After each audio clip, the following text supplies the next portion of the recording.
हो। तोते, मुझे आज एहसास हुआ है कि सब पक्षी मेरा कितना ख्याल रखते हैं। अब मैं कभी दोबारा चोरी नहीं करूंगी। फिर सब अपने अपने घरों को चले जाते हैं। दूसरे दिन कौवा दाना लाने गया हुआ था कि गोरी अपने घर के बाहर बैठी हुई थी।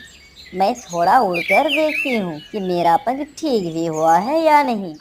गोरी अब उड़ती है। वो तो अब अच्छे से उड़ रही थी, मगर थोड़ा सा उड़ने के बाद गोरी बैठ जाती है। वो इधर उधर देखती है। मुझे उड़ते हुए किसी ने नहीं देखा है। मैं उड़ तो सकती हूँ, मगर अब मैं कभी उड़ूंगी नहीं, क्योंकि मुझे उड़े बिना ही अच्छा अच्छा भोजन मिल रहा है। तोता गोरी के लिए फल लाता है। थोड़ी देर बाद चिड़िया भी दाना लेकर आ जाती है। गौरी, जब तक तुम्हारा पंख ठीक नहीं हो जाता है, हम सब तुम्हें घर पर ही दाना पानी दे जाया करेंगे। हाँ चिड़िया, मैं यही तो चाहती हूँ। फिर ऐसे ही कुछ दिन गुजर जाते हैं, मगर गोरी तो उड़ने का नाम ही नहीं ले रही थी। चिड़िया, तू अब मान या ना मान, मगर गोरी अब ठीक हो गई है। वो उड़ इसलिए नहीं रही है कि उसे मुफ्त में जो भोजन मिल रहा है। शक तो मुझे भी है। चिड़िया और कबूतर अब पेड़ के पीछे छुप जाते हैं। गोरी तोते का लाया हुआ फल खाती है। फल तो खा लिया, अब थोड़ा सा उड़कर एक्सरसाइज कर लेती हूँ। मुझे कौन सा कोई देख रहा है। फिर गोरी अपने पेड़ के आसपास ही उड़ने लगती है। पीछे से कबूतर डंडा लेकर आ जाता है। उल्लू बना रही हो तुम हम सबको। कबूतर के पास तो डंडा देखकर गोरी ऐसे भागती है जैसे कभी उसका पंख घायल ही नहीं हुआ था। गोरी को देखकर सब पक्षी हंस रहे थे। कालू जी, क्या ये सारे पेड़ और फसलें हमारी हैं? दूर दूर तक जहाँ भी हमारी नजर जाती है वो जमीन हमारी ही है। तुम्हारी शादी किसी ऐसे वैसे कौवे से नहीं हुई। कालू जी, इतनी जमीन तुमने कहाँ से ली? इसमें से कुछ मेरे पिताजी ने और कुछ हमने गरीब चिड़िया से छीनी है। तुम चिंता ना करो गोरी, अब ये हमारी है। धूप से बचाने के लिए गोरी कौवी का एक मुलजिम उल्लू छाता पकड़े खड़ा था। उसी गरीब गांव में एक तोता रहता था। तोते की पत्नी का अमरूद खाने का मन करता था। वो मिट्ठू तोते से कहती है, मिट्ठू तोते जी, आज कई दिनों के बाद मेरा अमरूद खाने का दिल कर रहा है। मुझे कहीं से तो अमरूद ला दो। मैं अभी जाता हूँ और तुम्हारे लिए अमरूद लेकर आता हूँ। तब तक तुम घर की सफाई कर लो। फिर मिट्ठू तोता जाता है और उसे खेत में एक अमरूद का पेड़ दिखाई देता है। तोता जानता था कि ये पेड़ कौवे का है। वो कौवे को इधर उधर देखता है, मगर वहाँ कौवा खेत पर नहीं था। मैं एक अमरूद तोड़ कर ले जाता हूँ, फिर बाद में मैं कौवे को बता दूंगा। ऐसा सोचकर एक अमरूद तोड़ लेता है। तभी पीछे से गोरी कौवी आ जाती है।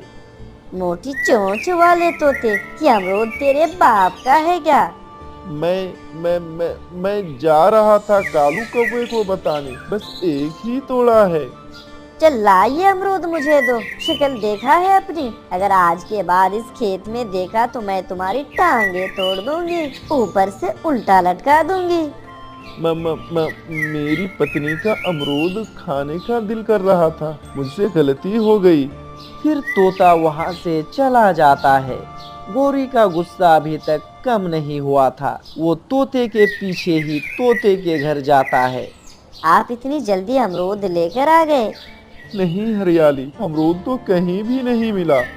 इतने में गोरी कौवी भी आ जाती है। सीधी बात बताओ ना अपनी पत्नी को। मैंने चोरी की थी अमरूद और मैंने रंगे हाथ पकड़ लिया। आप यहाँ क्यों आई हैं? ओए मोटी चोंच वाले तोते, तू मेरे खेत चोरी करने जा सकता है और मैं यहाँ नहीं आ सकती। तुम क्यों आए हो बेशरम?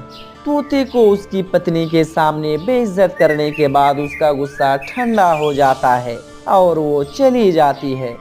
मिट्ठू जी, क्या जरूरत थी चोरी करने की?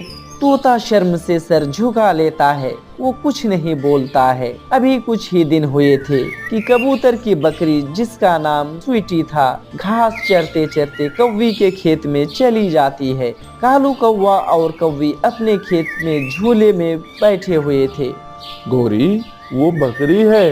गोरी जल्दी पकड़ो वो बकरी। कालू कौवा अपने नौकर से कहता है। कालू कौवे का नौकर जल्दी से वो बकरी पकड़ लेता है। इस पेड़ के साथ बांध दो, 2 दिन भूखी प्यासी रहेगी तो अकल ठिकाने आ जाएगी। सुनो, इसे पानी ना देना और ना ही घास, इसे सजा मिलनी ही चाहिए। इन्हें क्या जरूरत थी खेत में आने की।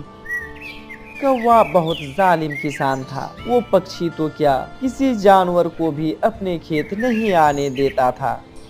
चिड़िया, मेरी बकरी सुबह से नहीं मिल रही है, क्या तुमने उसे कहीं पर देखा है? कबूतर भैया, जब मैं अपनी गाय के लिए घास लेने जा रही थी तो तुम्हारी बकरी कालू कौवे के खेत की तरफ जा रही थी। मैंने 3 बार उसे रोका था। कहीं मेरी बकरी कौवे के खेत में ना चली गई हो। कबूतर जल्दी जल्दी से कौवे के खेत में चला जाता है। उल्लू, तुमने मेरी बकरी यहाँ पर क्यों बांध रखी है? इसे छोड़ दो। इसे जमींदार कौवा ने बांध कर गया है। इसने मालिक के खेत की घास खाई थी। इसे कौवा मालिक ही छोड़ सकता है। कबूतर वहाँ से सीधा कौवे की हवेली जाता है। कौवा मालिक, गलती हो गई। आज के बाद मेरी बकरी कभी आपके खेत में नहीं दिखेगी। बस एक बार मेरी बकरी को छोड़ दो।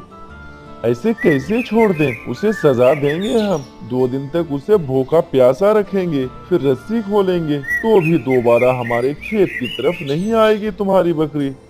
कौवे बकरी को नहीं छोड़ते हैं। 2 दिन गुजर जाते हैं। फिर शाम को कबूतर की बकरी मर तो मुझे कुछ खाने को दो। खाने को कुछ नहीं है। मैं 2 दिन से भूखी हूँ। देखो तोते भैया, इस बारिश ने मेरे पति की जान ले ली। फसल बर्बाद हो गया। अब मेरे पास खाने को कुछ नहीं है और तुमको तो मालूम है मैं इस जंगल की जमींदारनी हूँ। हाँ, मुझे पता है। जरा अपनी बात याद करो। एक अमरूद के लिए तुमने मुझे